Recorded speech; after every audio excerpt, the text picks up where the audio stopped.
2024. I'd like to call this council workshop education session to order. First, we'll start with the land acknowledgement. The town of Aurora acknowledges that the Anishinaabe lands in which we live and work are the traditional and treaty territory of the Chippewas of Georgina Island, as well as many other nations whose presence here continues to this day. As the closest First Nations community to Aurora, we recognize the special relationship the Chippewas have with the lands and waters of this territory. They are the water protectors and the environmental stewards of these lands, and as a municipality, we join them in these responsibilities. We further acknowledge that Aurora is part of the treaty lands of the Mississauga and Chippewas, recognized through Treaty Number 13, as well as the Williams Treaties of 1923. As a shared understanding of how the rich cultural heritage that has existed for centuries and how our collective past has brought us to where we are today will help us walk together into a better future. Number 3, approval of the agenda. May I have a motion to approve the agenda? Councillor Kim, Councillor Gallo, any questions or comments on the agenda? Seeing none, all those in favor? Opposed? That carries. Any declarations of pecuniary interest? Seeing none. Item 5, considerations that require discussion. 5.1, risk management. This time I'm going to pass this over to Ms. Desario to provide a brief remarks and introduce the presenter. So please go ahead.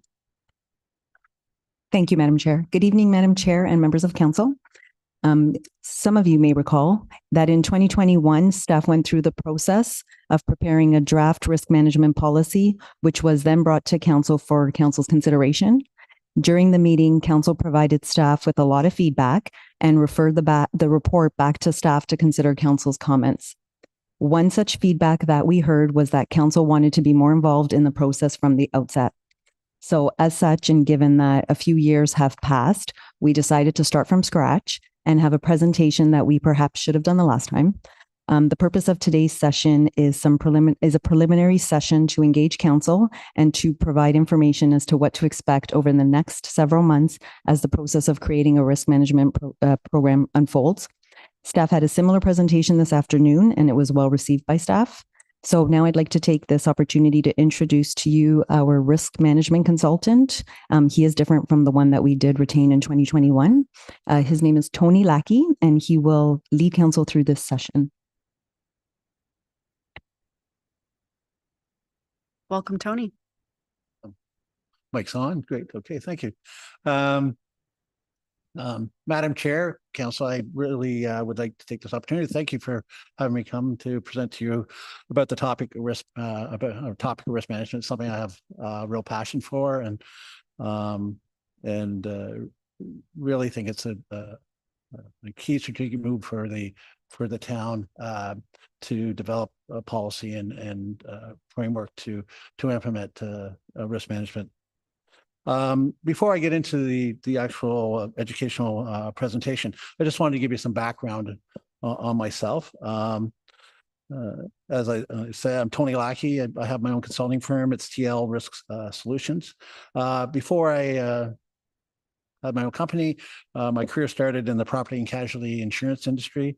I spent 15 years in that sector. In positions of increasing responsibility. And my last position was Vice President of Claims for a national mutual insurer. After leaving the insurance sector, I moved on to risk management.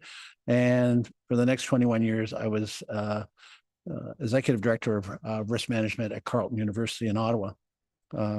During that time, and as you can appreciate, I did find some time to become a town councillor. So I've sat in your chair and know the challenges you go through.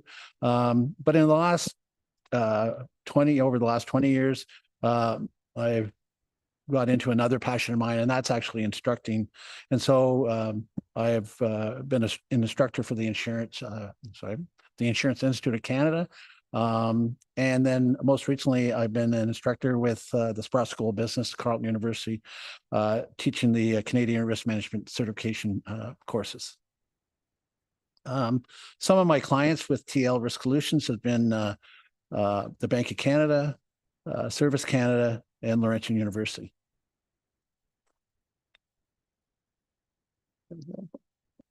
Make sure we're going. There we go. We'll go to the next slide. Sorry about that.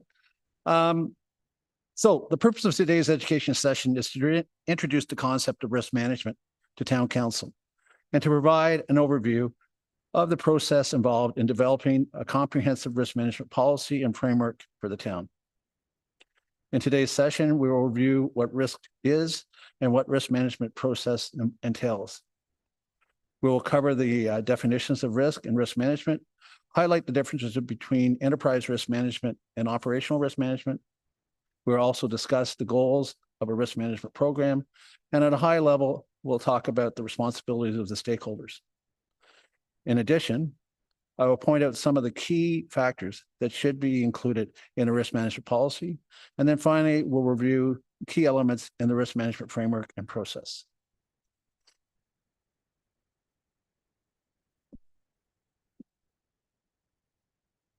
So what is risk and how would you define risk?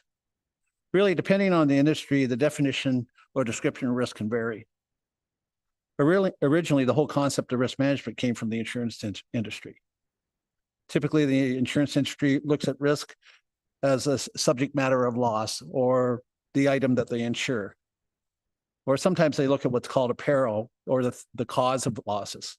So typically, if you look at risk from an insurance perspective, it would be things like your car or your home, or in the case of life insurance, it's actually the individual that they want to insure.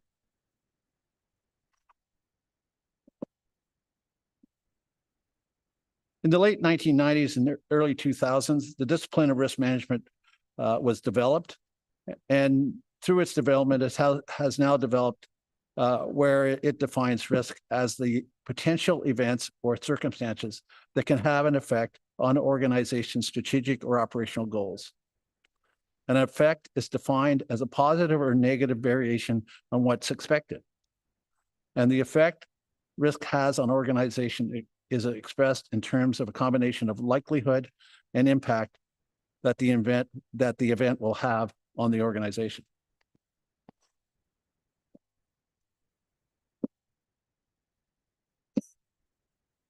The slide that I'm presenting right now just highlights some of the risks the town may face. And it's no different than any other organization. All organizations face risk. And some of the risks I sort of put up there is things like the uncertainty of financial markets, project failures, legal liabilities, either through contract or even regulation, accidents and incidents that may cause property damage or bodily injury, things like natural disaster, data privacy, and then finally cybersecurity, which seems to be forefront with everybody these days. And through the development of the town's risk management policy, I'm sure we'll discover many more.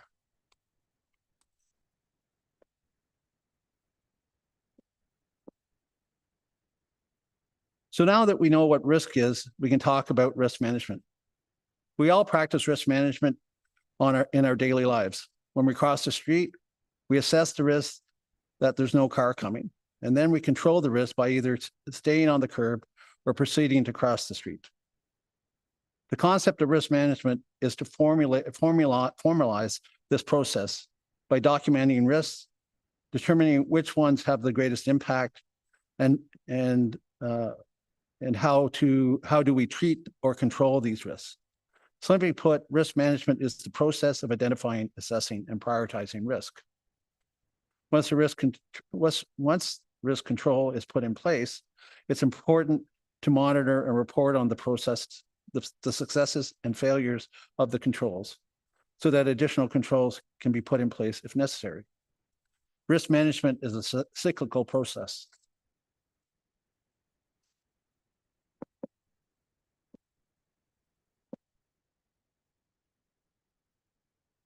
Typically, risk management is practiced at two levels. One is the enterprise risk management process. And this is a systematic approach to managing uncertainties resulting from the organization's key risks. It is a holistic approach to identify, evaluate, and treat key risks to the organization's strategic goals. Enterprise risk management is used to inform senior management and the town council of the top risks and emerging risks by the organization as a whole, or faced by the organization as a whole. The second level is operational risk management. Operational risk management is a systematic approach to managing uncertainties resulting from inadequate or failed internal processes, the actions of people, or the failure of systems or external activities. Operational risk management is practiced at the department or project level and is led by the department or project manager. Operational risk management typically is an input into the enterprise risk management. Although operational risk management certainly provides input into the enterprise risk process, typically it is dealing with risks at the department or project level, many of which do not affect the town as a whole or impact its strategic goals.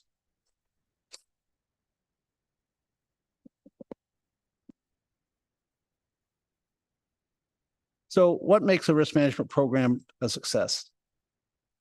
There are several factors which can affect the success of a risk management program. The first and most important is the message from the top. If council and senior management see the value of the process and support it, it'll go a long way to the overall success of the risk management program. The second important factor leading to success is communication. Again, message from the top is key, but it's important that there are tools in place to inform and educate the organization. The first tool is to have a vision statement. The risk management vision statement describes and reinforces the town's commitment to the risk management process. The second tool is a risk management policy, which operationalizes the vision for risk management and provides guardrails for the risk management process.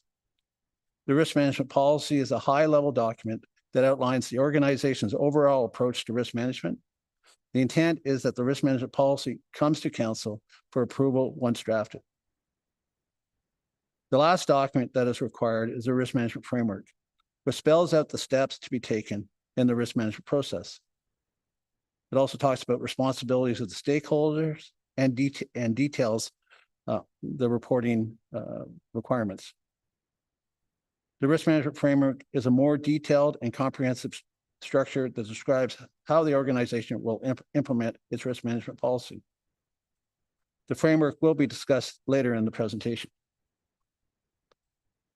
The intent would be that the risk framework is approved by the administrative level, as this is more of a standard operating procedure document.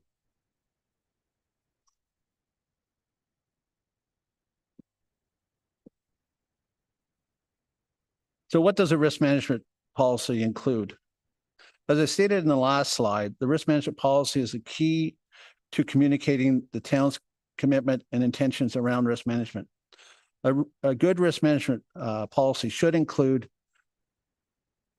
a purpose statement and what the purpose should be for risk management, the actual policy statement, comments around the scope and where risk management will apply,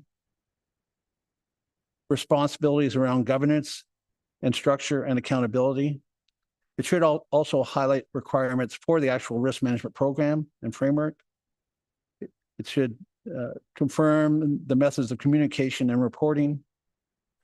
It should also talk about training and awareness of staff and the stakeholders.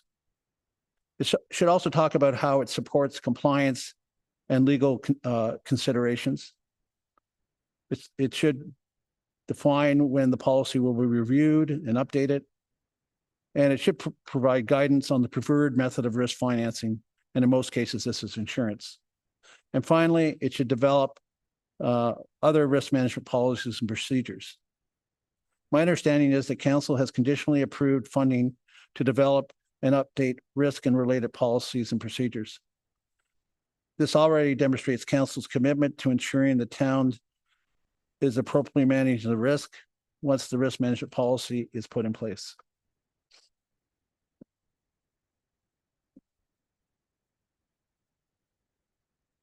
This slide is an example of the purpose statement that would typically be included in a risk management policy. In this example, the intention is to integrate risk management practice at all levels of the organization and to establish guidelines for the reporting of risk to senior management and town council. The purpose would also indicate that there are certain values, actions, and results that are expected from the implementation of the risk management program. In this example, these include an awareness of the business risks that are associated with the operations of the organization. Also, awareness of the key enterprise risks that the organization faces. It would encourage application of due diligence in decision-making and encourage the appropriate level of due care in daily operations.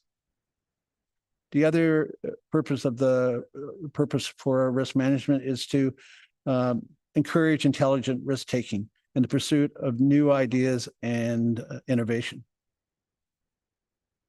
The risk management program should improve resource allocation and also increase organizational resilience. And it should support the legal and statutory compliance, it should indicate that legal and statutory compliance is a minimum standard. And finally, it should speak to the necessity for risk mitigation and control. As part of the process, staff will draft a purpose statement for council's consideration.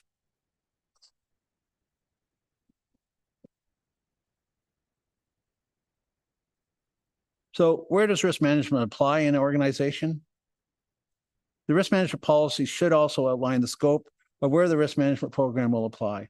In most organizations, the message is that everyone is a risk manager and that the risk management process should apply at all levels. Every staff member, manager, executive, and council are involved in the identification, assessment, and control of risk. The message should be that we are all risk managers, that the risk process is inherent to everything the organization does at every level.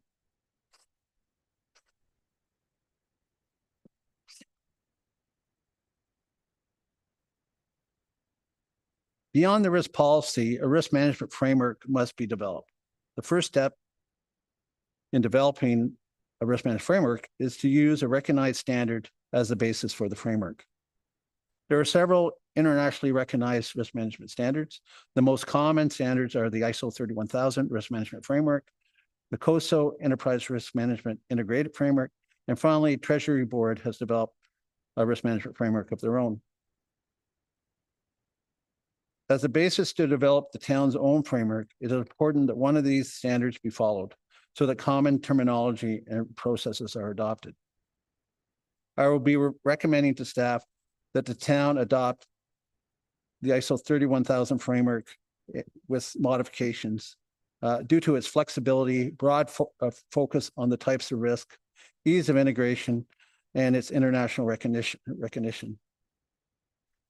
It is well suited for municipalities which face a diverse range of risks and operate in complex and dynamic environments.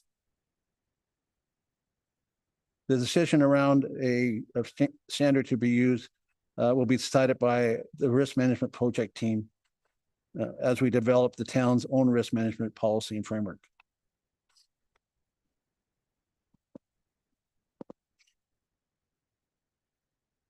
As stated in the previous slide, the first step in developing a framework would be to adopt the standard to follow. The next step in developing a framework is to draft a vision statement that captures the long-term aspirations and the guiding principles to the town's approach of risk management. It should be clear, the statement should be clear, inspiring, and aligned with the town's overall mission and goals. We'll talk more about this in another slide. The framework will define all of the key items to be used, and a section of the framework should talk about the key principles to be followed during the risk management process, as this section will lay out the fundamental concepts and guidelines that will underpin the entire framework. It will establish the core values and approaches taken when managing risk. Other areas to be covered in the framework would be the definitions of roles and responsibilities for each of the various stakeholders, establishing a risk appetite statement, which will define the amount and type of risk the town is willing to accept in pursuit of its objectives, We will discuss this more, but in short, this is determining the town's tolerance for accepting or exploiting certain levels of risk. Finally, the framework will set out the procedures staff will follow to identify, assess, control, and report on risk.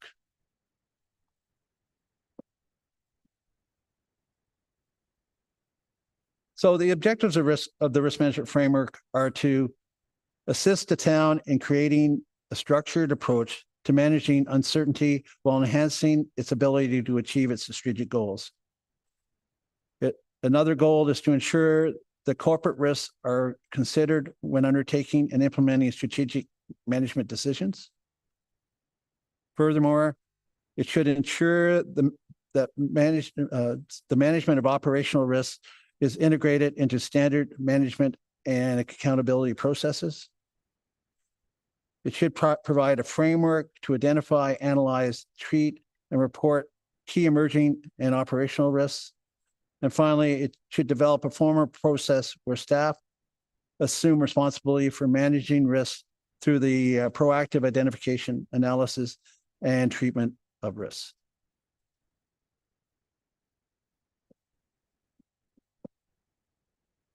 So earlier I talked about a vision statement as the first step in communicating council's and senior management commitment to the risk management program.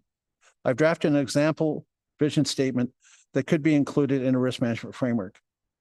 In this case, the vision statement says the town's risk management program will create a risk-aware culture that promotes and integrates principled decision-making by identifying, analyzing, and treating risk. Risk management is practiced at both the enterprise and operational level and continually supports the town's strategic goals by exploiting opportunities while also mitigating the negative impacts of risk. The risk management framework should be a core component of the corporate governance responsibilities of the town's management. The risk management framework will be applied by all town departments and any controlled entities, and it will identify options for improving and streamlining policies, administrative practices, and internal controls, and ensure the ongoing relevance, safety, viability, compliance, and accountability in day-to-day operations. I will be working with the risk management project team to develop a vision statement for consideration by the town's executive leadership team.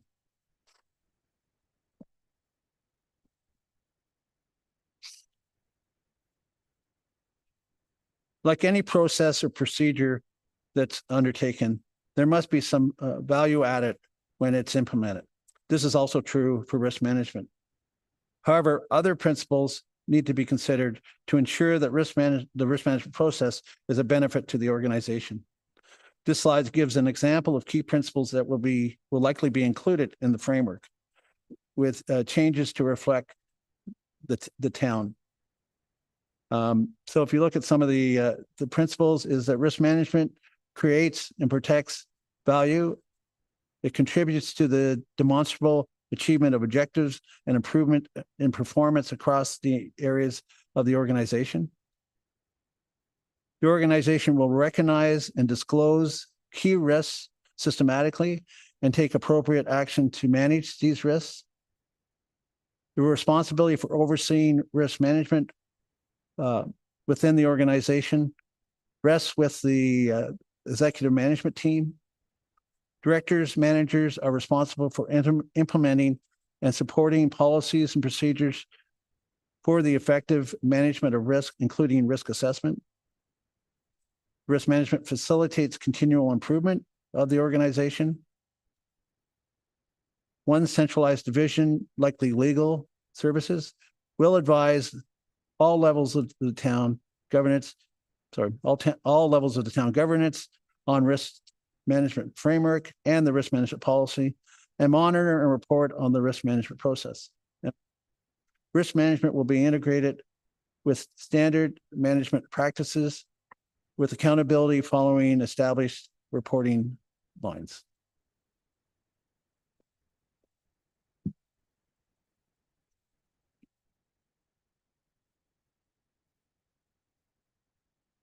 It's important that the framework includes defined responsibilities for each of the internal stakeholders. I've listed what I see as key stakeholders for the town. It's important that we determine whether this list is complete and what the responsibility of each of these stakeholders will be in the risk management process. When this information is finalized, it will be included in the town's risk management framework.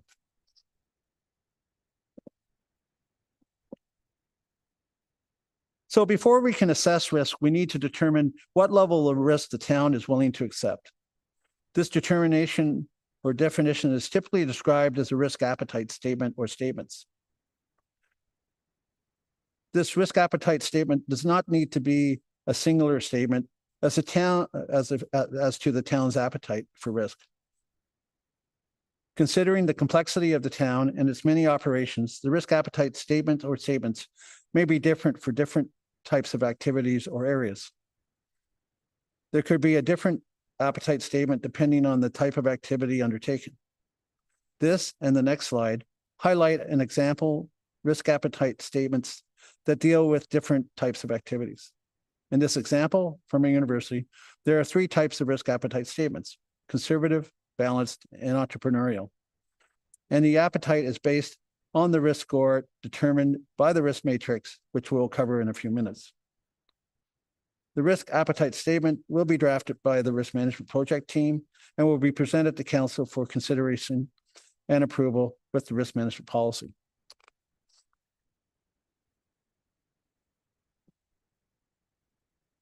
This slide is an example of categories of risk and the risk appetite statements related to a university.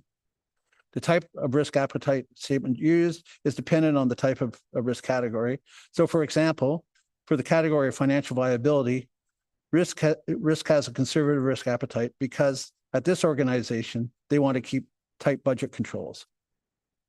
With conservative risk appetite, spending decisions that are above the conservative risk score are required to be pushed up to the vice president for approval.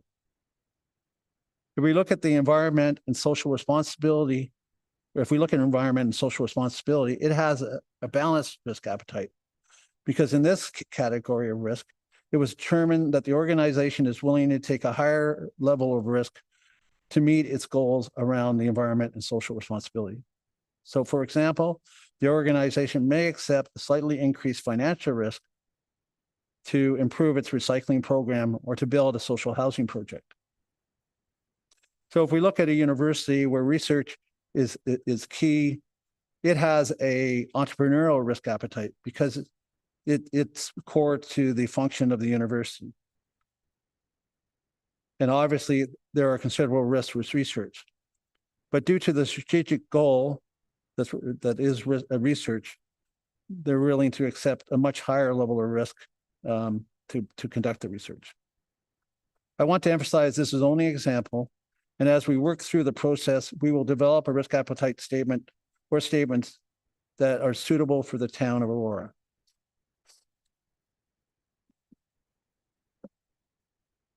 So the overall implementation of the risk management policy and framework will provide a corporate-wide process for risk management using the following steps.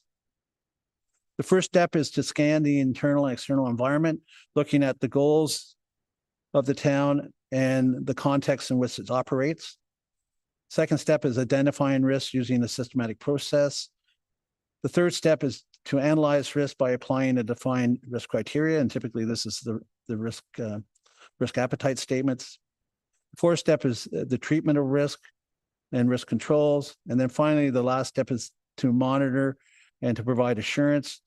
And this is where we see the communication to senior management and to the council, and then ultimately to the community, and then also monitoring risk controls to ensure they're serving their purpose. So if we look at the first step in the risk management process, this is to examine the context in which the risk assessment is being completed. It is important to examine and understand the strategic plan and the goals established within it. Additionally, understanding the environment in which the town is operating is key. Risk can vary due to the factors such as the political climate, economic conditions, and cultural factors. As part of the risk identification process, it's important that all members of the identification team understand and have insight into these factors.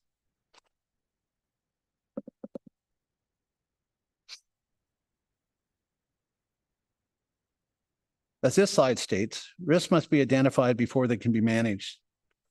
The risk identification process can take the form of a bottom-up approach where frontline workers are asked to identify risks, and it works its way up through the organization to senior management and council. Or they can take a top-down approach, which is the one where senior leaders, including council, would be the group identifying all risks the town could face. In both processes, is it important to examine things like past loss experiences, examining key documents that could provide insight into risks, or possibly create a risk committee that would undertake risk workshops to identify and assess risks. A final tool could be a risk survey sent out to key stakeholders to have them identify and assess risk. The procedures and how to identify risk will have to be determined and will be included in the risk management framework. This work will be completed by the risk management project team. Once the risk management policy and appetite statement are approved by council and the administration approves the risk management framework, the risk management project team will start the process of risk identification, and council will be invited to participate in the risk identification sessions. I would like to just draw your attention to the quote at the bottom of the slide from Donald Rumsfeld, the Secretary of State for the U.S. under the George W. Bush administration.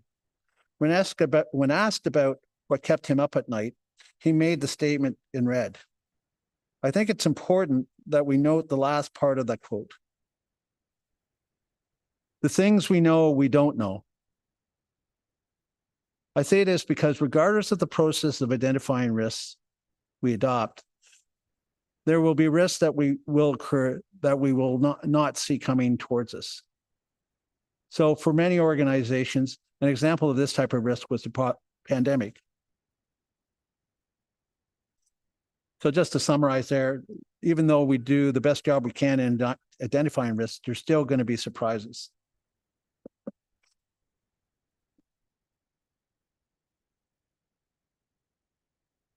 So Tony, the risk identification. Sorry, I'm sorry to interrupt. If we could just pause for one moment because we've lost quorum. Okay, great. Okay, thank you. Give me a count. That was it.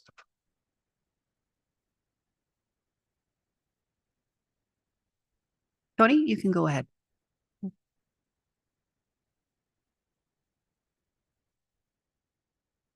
Sorry about that. At least you got a nice water break. You Not can a go- problem. We have quorum. You can continue. Thank you.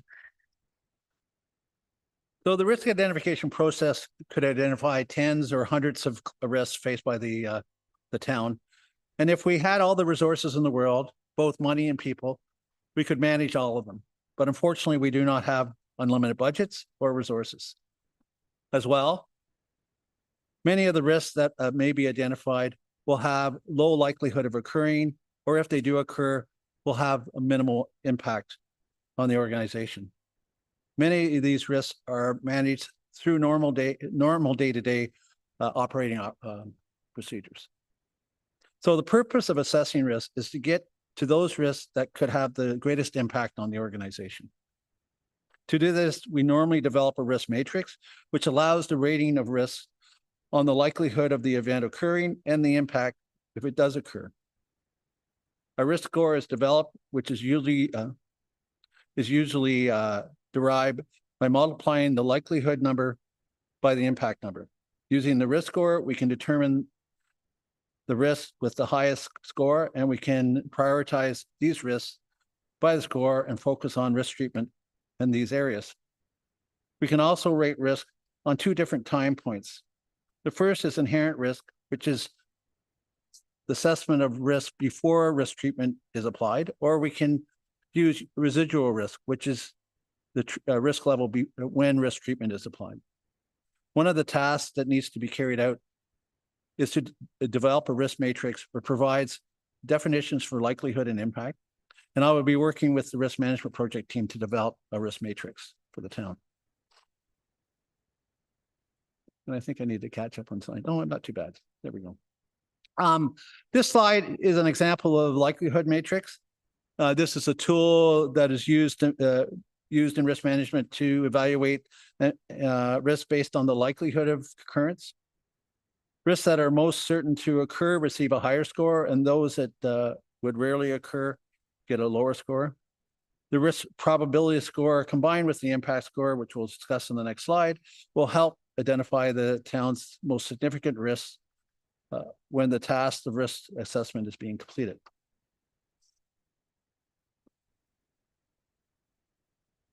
This slide is an example of one level of an impact matrix that I used in another project. The matrix would have various levels of impact, such as low, moderate, high, and serious. Each of those categories would be defined and evaluated against risk category dimensions, such as strategic, legal, operations, technological, financial, and reputation. Once the impact is known, it's multiplied by the likelihood score to obtain the risk score. The total risk score is used again by the town to prioritize which risks need to be managed and mitigated, as opposed to those that can be left alone and treated at a later date.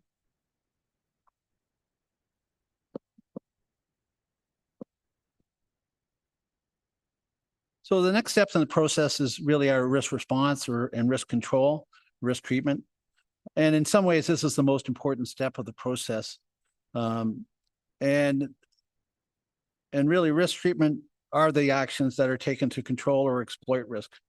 It is important that each risk owner determines the best risk control or controls necessary to ensure that the risk is within the established risk appetite. So if I just go through them, so typically avoidance is what the word states. We avoid the risk. Most organizations would act. It's typically used when or the organization has the financial resources to deal with the risk, and it makes economic sense just or doesn't make economic sense to take on the risk. The next one is modification, which is really relates to the modification of the action we're going to take, or the procedure, or the risk itself, to minimize the likelihood of the risk occurring, or to try to minimize the impact of that risk. The third type of control we can use is transfer, and that's where we transfer the risk to another organization or another person. The most common example of risk transfer is insurance, and we do that most commonly. But we also can transfer risks through contracts. Things like hold harmless clauses and indemnity clauses in contracts actually transfer risk to other individuals. We can actually retain risks. So sometimes we want to retain risks because it's again not very it's not very economical to buy insurance or transfer that risk, or it's a risk that we want to manage internally. And then finally, we can exploit risk. So I talked earlier about risk having a positive impact. In some cases, we take risk and we see a benefit from it. And so the last one is actually trying to exploit that risk. So that might mean putting more resources into that area where we can actually benefit even more from the risks we've identified.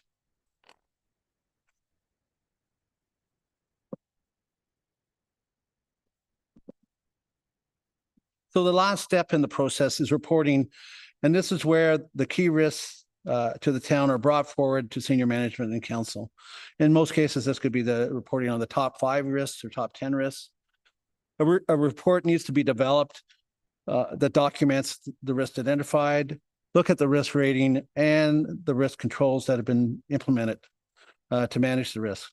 This risk should be updated on a regular basis and brought to council on a periodic basis.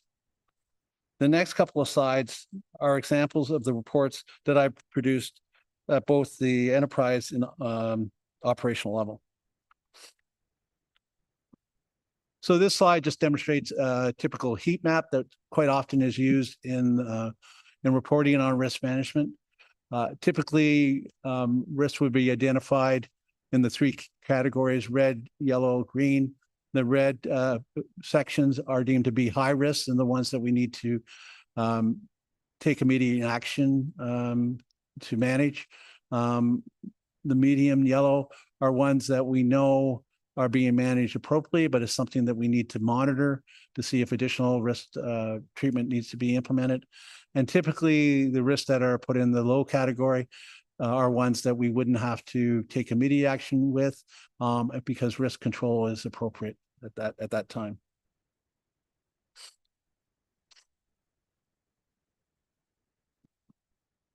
This next report is an example of a written report on individual risks.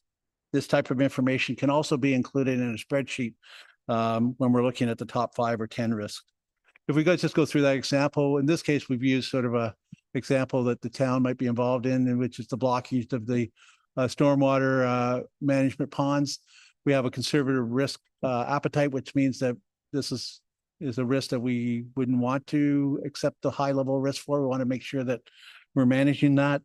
And the next section of the report talks about risk factors, which really impacts if this risk, in this case, the ponds did block. Things like, we'd have flooding and damage to homeowners' property. We could have business damage. We could look at things like roadways being blocked by floods, which could affect transportation. And, finally, it could be funding issues, which would prevent us from maintaining the ponds properly, which could result in, some regulatory issues and fines. And then the last section of the written report talks about the different risk treatments that would be implemented. I won't go through each one, but for instance, it could be the purchase of an insurance program to pay claims from homeowners, and it could be funds budgeted to make sure that the maintenance program is implemented. The graph on the right side is really a depiction of the trend of the risk and the risk controls. So if you look at this particular graph, you can see that the lines all are heading from the left to the right, which shows that the risk is actually increasing. So if we give this example, it could be maybe there wasn't any funding available for maintenance. The longer we go without maintenance, the risk of the ponds flooding or blockage would be higher. So, and the key there is to see the risk and what happens over time.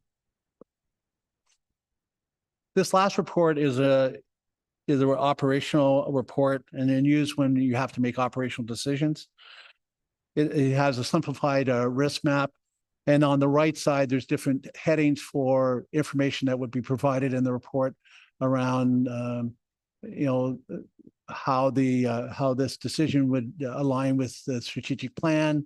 What are the financial implications? Things like what are the legal and compliance risks? How would this affect our reputation? How would it affect operations? What are the technology implications? We're going to have to buy more computers or buy a new server or whatever. And which key risks that we've identified need to be treated. So overall, that's the presentation. It's trying to give you an overview of what the process will be undertaking over the next few months, and I'd be happy to entertain any questions from you, Madam Chair or Council. Thank you very much, Tony. I really appreciate that. Council, do you have any questions for the presenter at all? I know it was a lot to take in. Is there anybody online? Mr. Clerk? Councilor Garten. Thank you. It's a tremendous amount of information you've presented, tremendous in quality and also in quantity. How do you envision involving staff in whatever is leading up to the decisions, not just the decision? So what we'll be doing is developing, as part of the framework, the process that staff will be involved in helping to identify risks. So that decision on how we're going to do that hasn't been made yet, but in a lot of organizations, they'll have a risk committee of key stakeholders, staff, department heads, to come together and look at the risks the town face, and then also look at what risk treatments in place. Typically, the plan is to have discussions with senior management to determine who should participate in that committee. And so we'll move forward with our discussions in that way. And so we're still going to make that final decision on how that will be approached.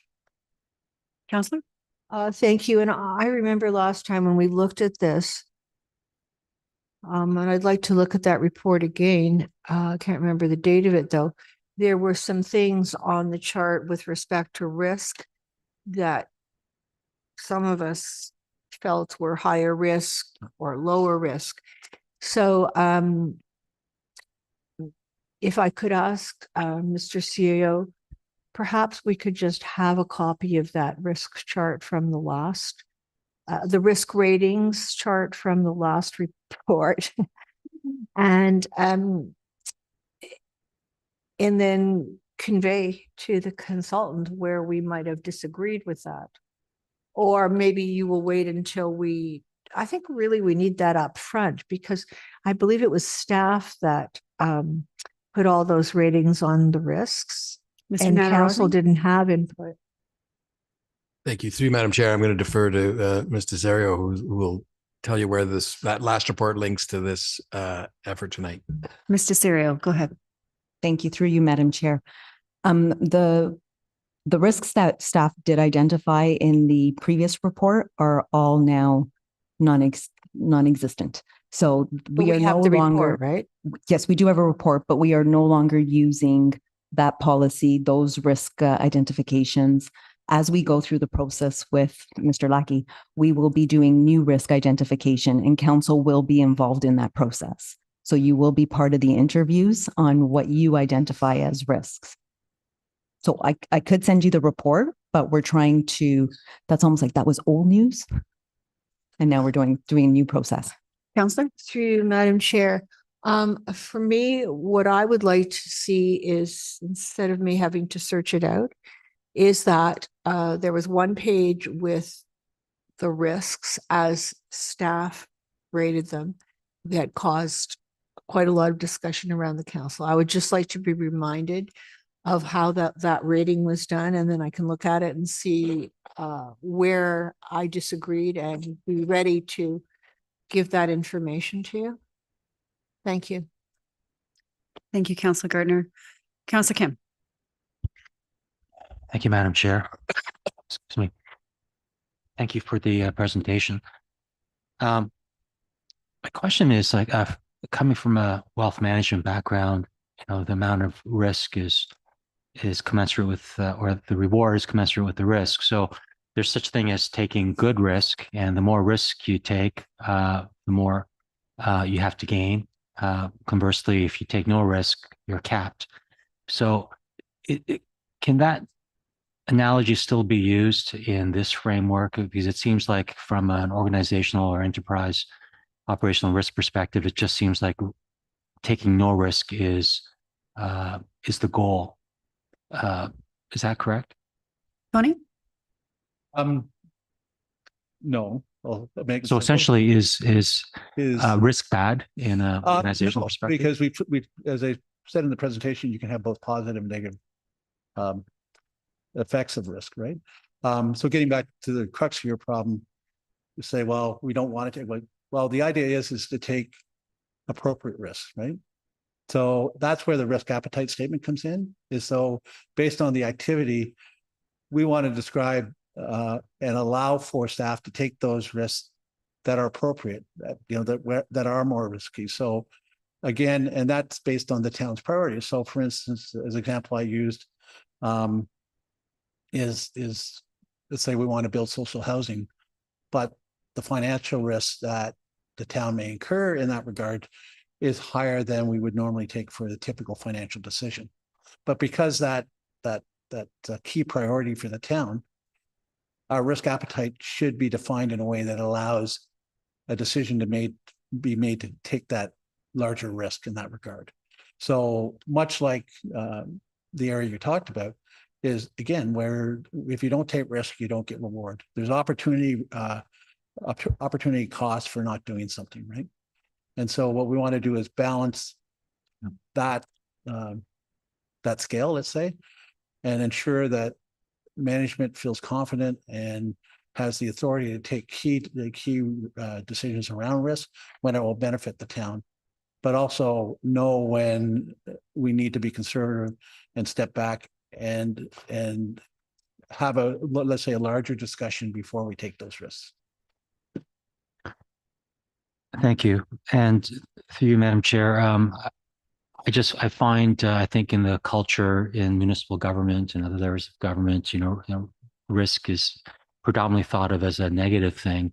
And often in reports, you'll see a bias towards risk management or taking less risk than showing or illustrating the benefits of taking more risk.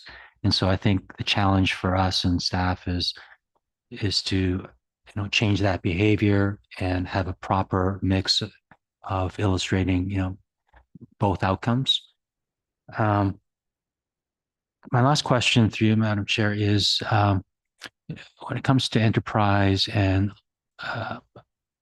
risk management, you have the senior levels of management, you have the middle managers, and operational side. What you've presented to us seems very theoretical to me. Without having to go into detail at all levels, how would you even know that at a strategic level, at the senior management side, that you're going in the wrong direction?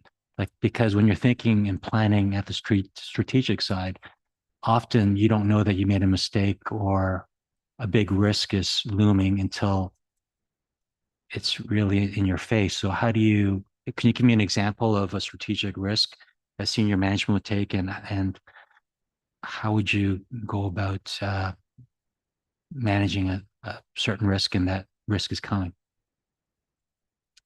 Tony, go ahead. So again, I bring back to the risk appetite statements and defining what is the level of risk you're willing to take. But it also goes through the monitoring process. So the best way I can describe it is, for instance, at an operational level, and you're doing a project, you need to have key milestones and identify risks at the beginning of that project. So you know that if the risk is not being appropriately managed through different stages of the process, and management hasn't done the proper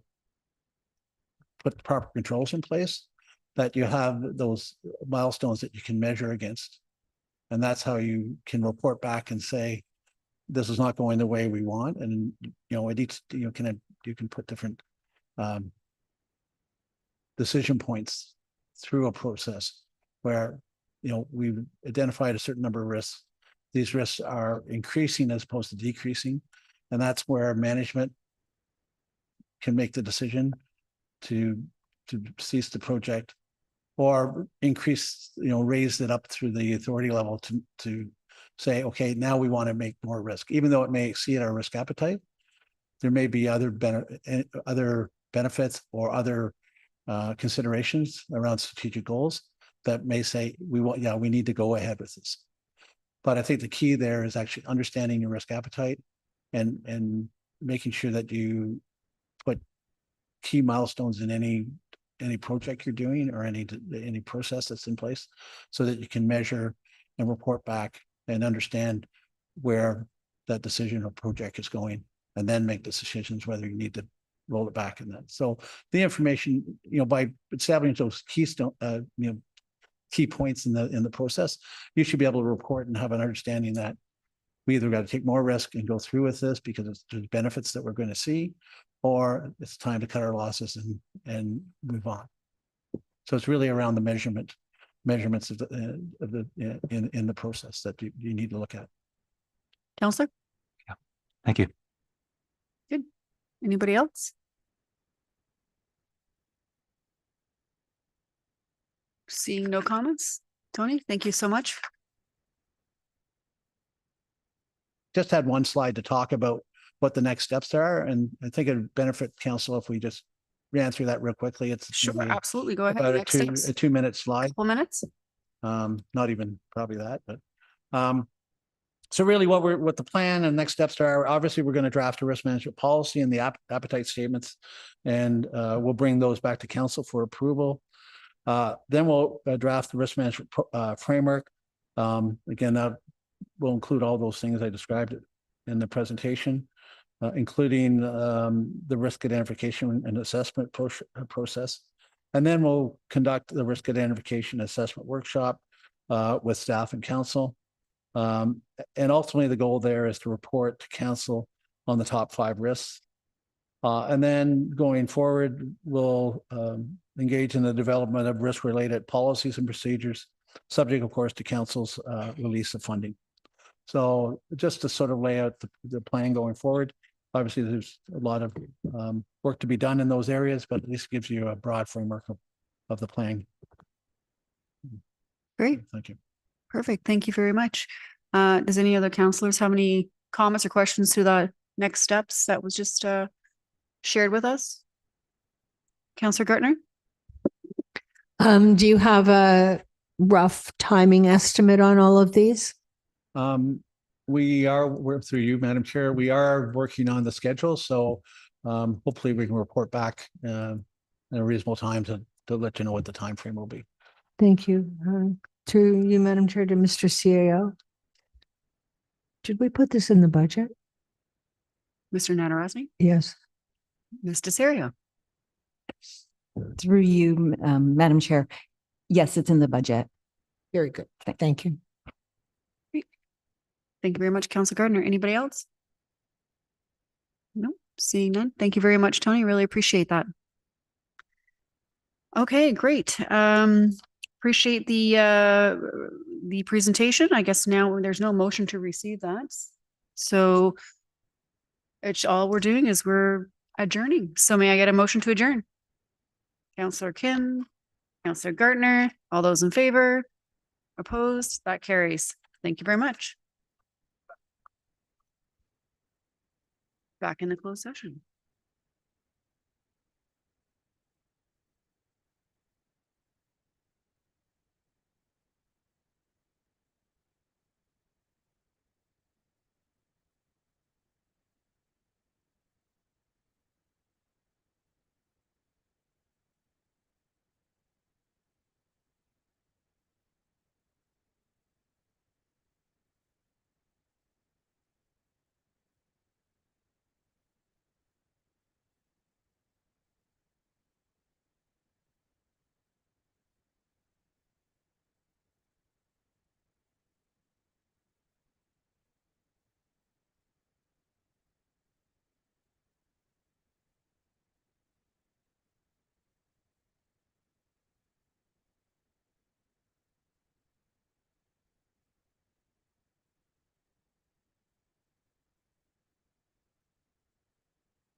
Councillor Weiss.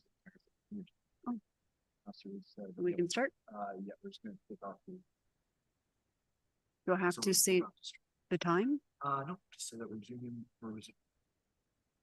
Okay, reporting out of closed session. First item, 4.1. PDS 24-077. Mr. Clerk? Thank you, Madam Chair. For council's benefit, we will report out in the actual order of the items. So reverse order of how we consider them. So the first item will be the parkland acquisition or parkland update. So the motion is to receive the report and that confidential direction to staff be confirmed.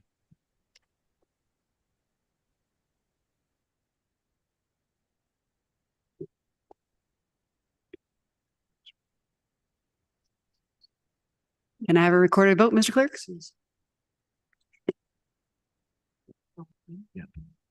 Recorded vote has been requested for the first item of council reporting out. Again, this is PDS 24077, property matter, parkland acquisition update, June 2024.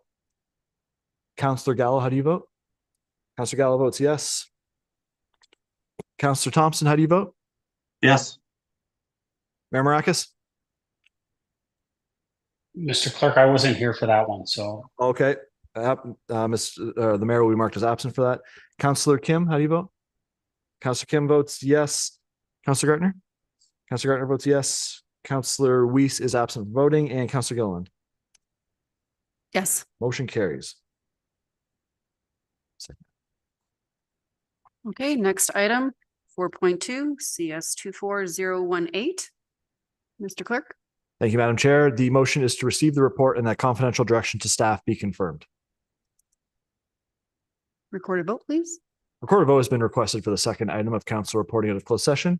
Mayor Maracus, how do you vote? no. Councillor Gallo? Councillor Gallo votes yes. Councillor Weiss is absent. Councillor Gilliland? Yes. Councillor Gilliland votes yes. Councillor Gartner? No. Councillor Gartner votes no. Councillor Kim? Councillor Kim votes yes, and Councillor Thompson. Yes. Motion carries. Confirming bylaw. Councillor Gartner, second by Councillor Gallo. All those in favor? Opposed? That carries. And I guess it's now time for adjournment. All right, motion to adjourn. Councillor Gartner, second by Councillor Thompson. All those in favor? Opposed? That carries.